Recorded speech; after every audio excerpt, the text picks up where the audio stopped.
सब लोगों को अस्सलाम वालेकुम and welcome to my channel. I hope कि आप सब ठीक हैं, खैरियत से हैं, अच्छे से हैं। मैंने सोचा कि आज मैं आपके साथ हल्की फुल्की सी गुफ्तगू कर लूं। आप सब लोगों का मैंने शुक्रिया भी अदा करना है फॉर मेकिंग ऑलमोस्ट 2000 सब्सक्राइबर्स होने को जा रहे हैं। और मैंने सोचा कि क्यों ना आज face to face directly through the camera मैं आपके साथ बात करूँ और आप सब लोगों का शुक्रिया अदा करूँ जिन्होंने मुझे, everybody who has liked, commented, subscribed, supported in any way. Thank you so much कि आप लोगों ने मेरे चैनल को सपोर्ट किया, मेरी बातों को अप्रिशिएट किया। आखिर में मुझे आपसे एक बात कहनी है जो मैं चाहूँगी कि प्लीज़ आप ज़रूर सुनें। बात नंबर्स और फिगर्स की नहीं है। बात यह है कि कोई भी शख्स ज़िंदगी में, मैं समझती हूँ कि क्रेडिट इंसान को कभी भी अकेले नहीं लेना चाहिए, क्योंकि वो क्रेडिट उस अकेले का होता नहीं है। कोई भी माइलस्टोन अगर आप ज़िंदगी में अचीव करते हैं तो उस माइलस्टोन तक पहुँचने के लिए आपके जो इर्द गिर्द के लोग होते हैं उन्होंने कहीं ना कहीं आपको सपोर्ट किया होता है। अगर आपकी कोई अचीवमेंट होती है तो डेफिनेटली जो आपके घर वाले हैं या आपके फ्रेंड्स हैं और इवन स्ट्रेंजर्स, उन्होंने कहीं ना कहीं वो एनवायरनमेंट आपके लिए बनाया होता है ताकि वो आप उस माइलस्टोन तक पहुंच सकें। इसलिए बहुत बहुत शुक्रिया कि लाइफ में अगर आपको कोई एक शख्स भी सपोर्ट करता है, 5 लोग भी, सिर्फ 5 लोग भी सपोर्ट करते हैं या एक बंदा भी सपोर्ट करता है, तो आपका शुक्रिया उनको कहना बनता है। इसलिए thank you so much from the bottom of my heart. Thank you.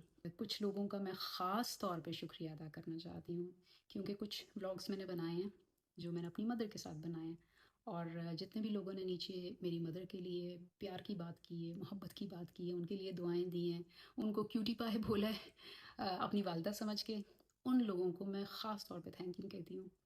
ऐसा होता है ना कि कोई शख्स आपको बेशक इतना ना पूछ रहा हो, आपसे इतनी बात बेशक ना करता हो, आपको बेशक कभी कभी इग्नोर कर देता हो, आपके साथ इतना, मतलब कि आपको इतना इंपॉर्टेंस बेशक ना दे, लेकिन अगर वही शख्स आपके पेरेंट्स के साथ अच्छा है, उनके साथ इखलाक से बात करता है, उनका हाल चाल पूछता है, उनके लिए दुआ कर देता है या सिर्फ इतना कह देता है कि आपकी वालदा कैसी हैं, उनको मेरा सलाम देना, तो वो शख्स आपके दिल के थोड़ा ज़्यादा करीब होता है।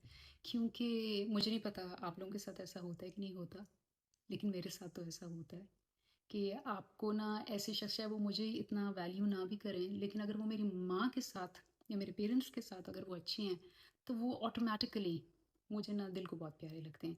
इसलिए everybody who has shown support and love towards my mother, it really really means a lot. Thank you so much. अच्छा, थोड़ी सी बात करूँगी अबाउट द चैनल। जब मैंने स्टार्ट किया था तो मैंने जब ये चैनल स्टार्ट किया था तो मैंने ये नहीं सोचा था कि मैं व्लॉग्स बनाऊंगी, ये मेरे जहन में नहीं था। ये हालांकि ये थोड़ा सा मुझे थोड़ा ज़्यादा प्राइवेट लगता था, मैं ये करना नहीं चाहती थी। मैं चाहती थी कि हम कुछ ऐसे इश्यूज़ के ऊपर बात कर सकें के ऊपर जिनको हाईलाइट करना हमारी सोसाइटी में बहुत ज़रूरी है। और इसका कतई ये मतलब नहीं था कि मैं कोई स्कॉलर हूँ या मैं अपने आप को कोई दानिश्वर नहीं समझती कि मैं अब आ गई हूँ और मैं अब बताऊँगी और जो मैं कहूँगी वही सही होगा और बाकी सब गलत है और मैं अब सिखा सकती हूँ। ऐसी बात नहीं है, मैं बिल्कुल भी अपने आप को कोई दानिश्वर नहीं समझती। बस ज़िंदगी के अंदर कुछ एक्सपीरियंसेस इंसान के हुए होते हैं और इंसान को अपने एक्सपीरियंसेस से दूसरों को गाइड करना चाहिए। और क्योंकि मैं अभी पिछले साल 1.5 साल से पाकिस्तान, मेरा आना जाना थोड़ा सा वहाँ पे स्टे चंद बार पिछले 1-2 साल में ज़्यादा हुआ, तो मैंने देखा कि वहाँ के जो सोसाइटी इश्यूज़ कुछ ऐसे हैं जिनको हाईलाइट करना ज़रूरी है, जिनके ऊपर बात करनी ज़रूरी है। क्योंकि जैसे मैंने अपने पिछले वीलॉग्स में भी कहा है कि बात हमेशा करें, क्योंकि इससे अवेयरनेस क्रिएट होती है। ये ना देखें कि अगले को पता है तो मैं क्यों बात करूं। आपस में एजुकेट करें, हो सकता है आपसे कोई चीज़ मैं सीख सकूं, मेरे से कोई चीज़ आप सीख सकें, हम एक दूसरे के एक्सपीरियंसेस से कुछ सीख सकें। कभी कभी ज़रूरी नहीं है कि वो चीज़ मैंने एक्सपीरियंस की हो तभी मुझे पता होगा, कभी कभी आप लोगों के एक्सपीरियंस से चीज़ें सीख लेते हैं। इसलिए मेरा दिल था कि हम कोई ऐसा प्लेटफॉर्म हो मेरे पास जिसके ऊपर के मैं बात कर सकूं और हम कोई एक अच्छी डिस्कशन कर सकते हैं रिस्पेक्ट के दायरे में रह के। तो ये मेरा इरादा था। मेरा इरादा व्लॉग्स बनाने का बिल्कुल भी नहीं था ये जो आप अपना घरेलू माहौल दिखाते हैं। लेकिन फिर मुझे बहुत लोगों ने कहा कि आप व्लॉग्स बनाएं और फिर मैंने बनाने शुरू किए। लेकिन उसमें भी मेरा, जो आप देखेंगे जो बैकग्राउंड मेरा जो वॉइस ओवर है, उसमें भी मेरी कोशिश होती है कि किसी न किसी चीज़ के बारे में हम बात कर सकें। क्योंकि मैंने ही चाय बना ली है, मैंने ही बना के पी ली है और मैंने ही अपने बर्तन पांडे खुद ही धो दिए हैं, तो कोई मज़ा नहीं आता। I mean, you should get something out of it and I should get something out of it. कभी कभी आप बात दोबारा करते हैं तो आपको ख़ुद को भी वो एक आपके लिए भी एक थॉटफुल प्रोसेस होता है। तो ये मेरा मकसद था और मैं चाहूँगी कि आगे भी जो मैं व्लॉग्स बनाऊँ, अगर मुझे लोगों ने कुछ ख़वातीन उन्होंने इंसिस्ट किया कि आप व्लॉग्स बनाएं तो मैंने बनाए, लेकिन मैं चाहूँगी हम कोई ना कोई बात, कोई इशू, कोई मैटर जो है जिसके ऊपर हम बात कर सकते हैं, हम उसके ऊपर बात करें। था असल में जब मैंने ये चैनल खोला तो मेरे जहन में सिर्फ ख़वातीन थी, पाकिस्तान की ख़वातीन। मैं चाहती थी कि जो इश्यूज़ वहाँ पे ख़वातीन को फेस करने पड़ते हैं, जो मैंने देखा कि मुझे ठीक नहीं लगते थे, तो मैं चाहती थी इस बारे में बात की जाए। जब बात होगी तो इनकरेजमेंट होगी, इनकरेजमेंट होगी तो मतलब कि थोड़ी अवेयरनेस क्रिएट हो। वो एक तरह से आपके लिए एक लर्निंग प्रोसेस होता है। अगर एक शख्स के अंदर भी कोई उसको समझ आती है, उसमें बेहतरी आती है, तो समझेंगे बात करने का मकसद पूरा हो गया। बाकी ये कि मैंने जैसे अपना ट्रैवल ब्लॉग बनाया था और पाकिस्तान से जब आप वापस आते हैं तो like it's a very big shift, it feels different to come back. ख़ास तौर पे अगर आप वहाँ पर एक लंबा अरसा रह के आए हैं। तो पिछले साल डेढ़ से मेरा थोड़ा वेकेशन वहाँ पे, पहले तो वेकेशन ये बहुत छोटा सा होता था, छुट्टी होती थी क्योंकि वापस आपने जल्दी आना होता था, वही जो छुट्टी मिलती थी वही होती थी। लेकिन पिछले साल डेढ़ से जो मेरे स्टेज हैं वो थोड़े से लंबे थे, जिसकी वजह से मुझे पाकिस्तान की काफ़ी चीज़ें जो हैं वो एक्सपीरियंस करने को मिली हैं। जब मैं ये बात कहती हूँ उसका मतलब ये बिल्कुल नहीं है कि मैं पाकिस्तानी नहीं हूँ, और पाकिस्तानी हूँ, पाकिस्तान से बिलोंग करती हूँ और पाकिस्तान मेरा मुल्क है। लेकिन कभी कभी होता है ना कि जब आप कभी लंबे अरसे के लिए मुल्क से बाहर होते हैं तो फिर वहाँ की चीज़ें और वहाँ का जो माइंड सेट होता है वो आपका होता है। आप भूल जाते हैं कि पाकिस्तान की गर्मी कैसी फ़ील होती है, आप भूल जाते हैं कि वहाँ की सड़कें जो हैं उनके ऊपर ड्राइव कैसे करना है। तो कुछ चीज़ें जो आप को आदत नहीं रहती, तो वो जो शौक़्स हैं, यहाँ से वहाँ जाके जो शौक़ मिलता है और वहाँ से यहाँ आके जो शौक़ मिलता है, पाकिस्तान का एनवायरनमेंट और यहाँ का environment, I mean it's two different worlds. वो ईस्ट है, ये वेस्ट है, बिल्कुल 180 डिग्रीज पे ऑपोजिट है ये दोनों मुल्क। अभी मैं वापस आई हूँ तो मैं पाकिस्तान को बड़ा मिस कर रही थी। वहाँ पे आपको पता है कि सुबह आप उठते हैं और तेज़ धूप होती है, आवाज़ें आ रही होती हैं, खबड़ दबड़ होती है, शोर होता है, माँ के साथ नाश्ता करना होता है, एक डिफरेंट किस्म की एनर्जी होती है, एक जिंदा माहौल होता है, यू फील लाइवली। यहाँ पे जब आप आते हैं ना तो एक कंप्लीट आपको सन्नाटा मिलता है, बिल्कुल लाइक जैसे हर चीज़ रुक गई है। क्योंकि आप बिल्कुल ऐसे जैसे एक रोलर कोस्टर राइड से बिल्कुल आप जब ऐसे ज़मीन पे आते हैं ना तो ऐसा लगता है कि जैसे हर चीज़ जो है ना वो रुक गई। वहाँ आपको नहीं पता किस वक्त बेल बज जाए और आपने दरवाज़ा खोला है और सामने कोई मटरों का फैलाव आपका हमसाया देने के लिए आ गया या कोई करेले गोश्त देने के लिए आ गया। तो ये बड़ी एक पाकिस्तान की रौनक है। फिर आपके घर में चाहे नहारी पकी हो, बिरयानी पकी हो, लेकिन वो जो एक प्लेट जो आई है किसी के घर से वो सब ने चखनी होती है कि ये पता चले कि ये कैसी बनी है। तो ये बड़ी रौनकें हैं पाकिस्तान की। यहाँ पे आपको ऐसी रौनकें नहीं मिलेंगी। यहाँ पे बेल बजती नहीं है। बेल बजेगी सिर्फ उसी सूरत में जब आपका कोई प्री प्लान्ड कोई कमिटमेंट है आपकी।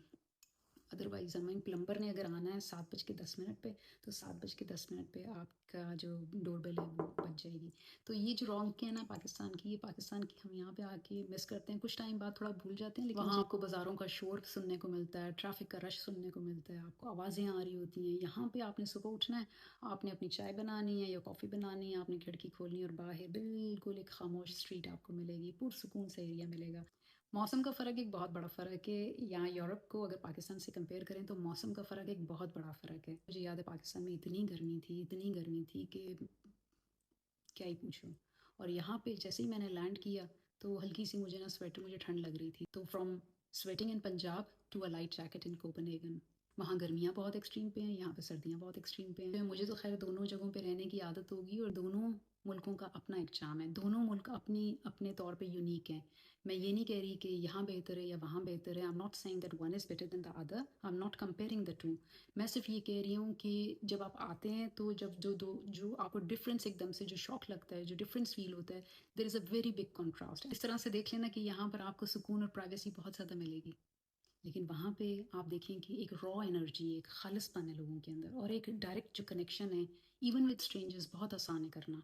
मतलब कि आपको कोई पता नहीं, आप बाज़ार जा रहे हैं तो कोई बीबी आपको ऐसे करके कोई बात कर ले और आपका डायरेक्ट कनेक्शन हो जाए, या कोई लेस प्रिविलेज्ड हैं वो एकदम से आप उनके साथ बातचीत कर सकते हैं, मतलब कि डायरेक्ट कनेक्शन हो जाता है बहुत जल्दी। यहाँ पे बहुत मुश्किल है। यहाँ पे अगर भरी हुई ट्रेन भी है और आप भरी हुई ट्रेन में भी बैठे हैं तो nobody is going to look at you, nobody is going to even notice you। आप गिर भी जाएंगे, गिर के उठ के अपने कपड़े झाड़ के चले भी जाएंगे तो किसी ने आपकी तरफ देखा भी नहीं होगा। हर कोई अपनी उस स्पेस के अंदर बैठा हुआ है, कोई फ़ोन यूज़ कर रहा है, कोई अखबार पढ़ रहा है, कोई काम कर रहा है, लेकिन कोई किसी की तरफ देख नहीं रहा, कोई किसी को डिस्टर्ब नहीं कर रहा, कोई किसी को बॉदर नहीं कर रहा। आजकल I am just relaxing just adjusting myself into the routine. बस पाकिस्तान की याद बहुत ज़्यादा आ रही है। और वहाँ से जब आप आते हैं तो it feels like it takes a few days for you to mentally shift your mind from one world to the other, क्योंकि हर चीज़ ही डिफरेंट होती है। Food is different, weather is different, language is different, lifestyle is different, I mean system is different, environment is different, atmosphere is different, लोगों का behaviour is different.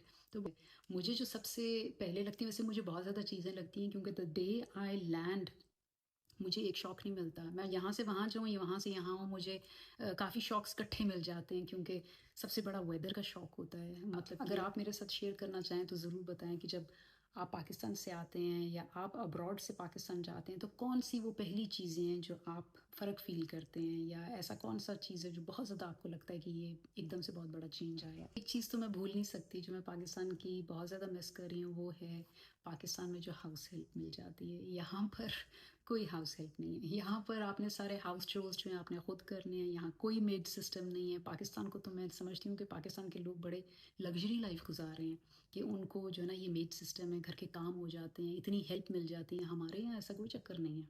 बाहर का काम भी खुद करना है, घर का काम भी खुद करना है, कुकिंग भी खुद करना है, पैसे भी खुद कमा के लेकर आने हैं, बिल्स भी खुद देने हैं, ग्रॉसरी भी खुद करनी है, कुकिंग भी खुद करनी है, पांडे भी खुद धोने हैं, और घर के सारे काम, बाहर के काम भी करने हैं, यहाँ के काम करने हैं। हाँ, अगर आप ओवरबर्डनड नहीं होते तो फिर बहुत अच्छा काम करना चाहिए इंसान को। ये बहुत ज़रूरी है, क्योंकि वो आपकी it keeps you organised, it keeps you disciplined.